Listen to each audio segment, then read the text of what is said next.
Hi and welcome to Worth a Watch. My name's Carl. If you've already subscribed, thank you so much. We're actually on just over 180 subscribers, so by the time that this goes out, we should be close to 200 subscribers, fingers crossed, which is just unbelievable. I'm just so grateful for those 180 people already that have decided to subscribe to the channel. It means loads. For those who are new, welcome to the channel. I'm going to review a watch. So it is the Casio GW-M5610. Now this watch I've had for quite a long time. This was my first Casio and my first G-Shock. Spoiler alert, the watch is fantastic, so there's not going to be many negatives on this, but let's have a look at the watch for the camera and have a look. This variant of the Casio G-Shock is the Tough Solar model. You can find it online between £80 and £135.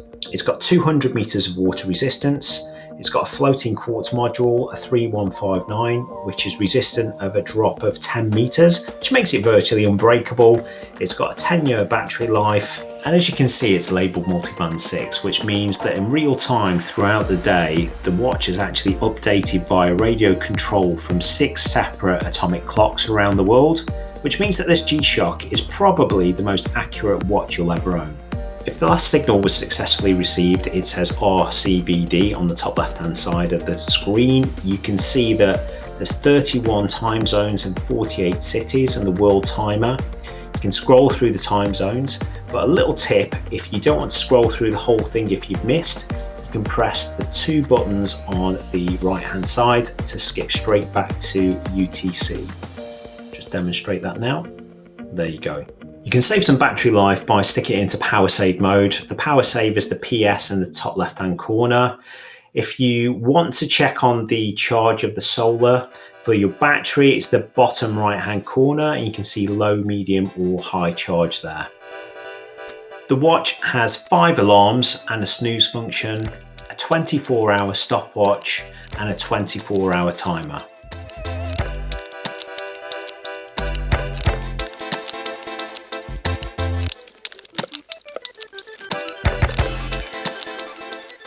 So let's have a look at some factory settings or secret features.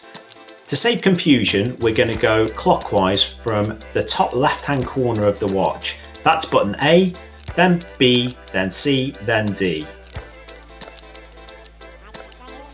So the first of these is A plus B plus D, which is the tilt sensor. Now this triggers the light when you flick your wrist. Just a little tip, you can see that if you move the watch, it actually picks up the tilt. I was wondering why it didn't work during the day. It only actually works when it's dark, which saves on the battery, which is good to know.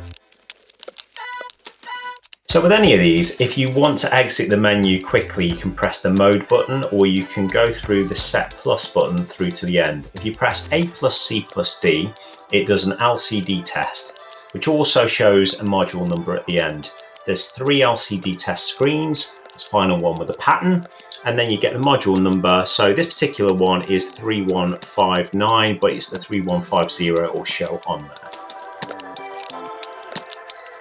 Pressing A, B and C together is arguably the most important test, the solar sensor test. Now this not only makes sure that your watch will charge correctly, but it also makes sure that when you flick your wrist and it becomes dark, you'll actually get an illuminated screen. If you cover module and then move it, you'll see 8888 that will show on the screen. This also works if you go from a dark room to a light room.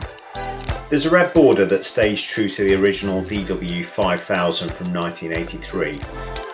The measurements on this are a thickness of 12.7 millimeters, so reasonably thin for the size, a lug to lug measurement of 47 millimeters, case width of 43 millimeters. The inner bezel is 33 millimeters high by 37 millimeters wide.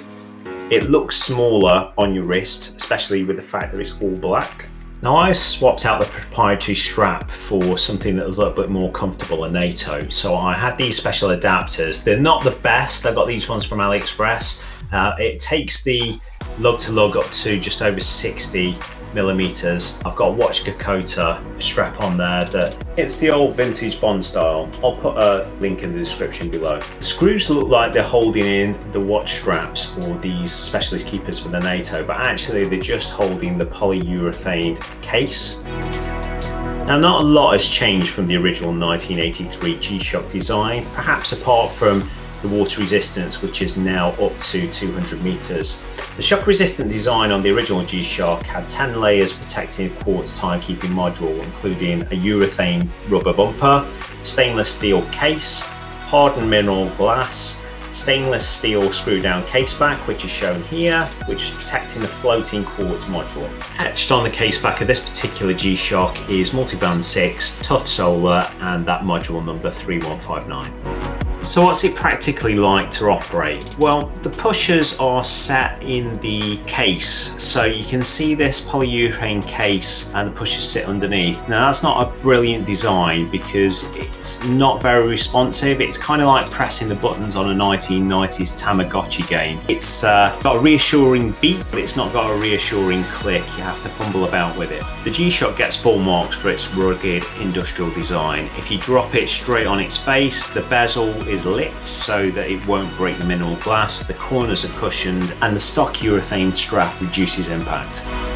Here's a wrist shot on my 6 3/4 inch wrist. You can see that I've got it on an old style Bond NATO from Watch Gekota. I'll put a link in the description below. It wears really comfortably, very light. It's a lot smaller on wrist than the measurements would suggest. I'm really glad I've got the positive display. The negative display looks cool, but the legibility is pretty poor, even in this positive display option when you get it in the light with reflection. But yeah, great looking watch. I've got these adapters for the NATO from AliExpress. They're really cheap, about £3. They're not very good, so if anyone knows of proper ones, leave a comment below. And here's the illumination. It's fantastic, but Casio, if anyone who works there is listening, I understand that you want to save on battery power, but 1.5 seconds, it's awful. You can't read a thing in that time.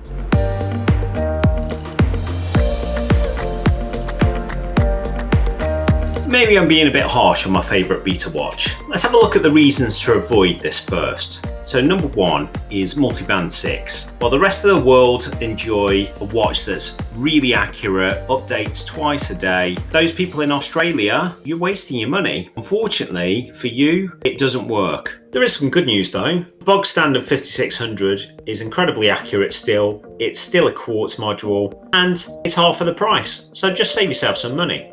Number 2 on the list is the manual. My God, it is huge. Just go on to page 2 and scan the QR code. Thank me later. Gripe number 3 is the pushers and the strap. The pushers are protected by the polyurethane case. It does its job from a point of view of protection, but it's not the easiest to push in the buttons. The strap, again, helps with the shock durability, but it's not the most comfortable on wrist. Coming in at number 2, and my personal bugbear, is the month, day, date format. Casio, there's absolutely no reason why you can't give a second option of day, month, as well as month, day.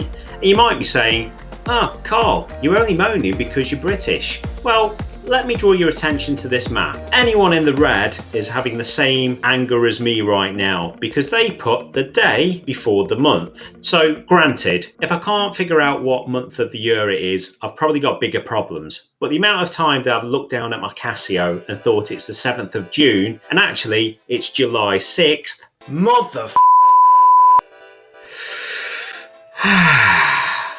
and relax. And at number 1, I've said it before, but it's something simple to sort out: the light. The duration just needs to last for 3 seconds, not 1.5, just 3, and everything will be fine.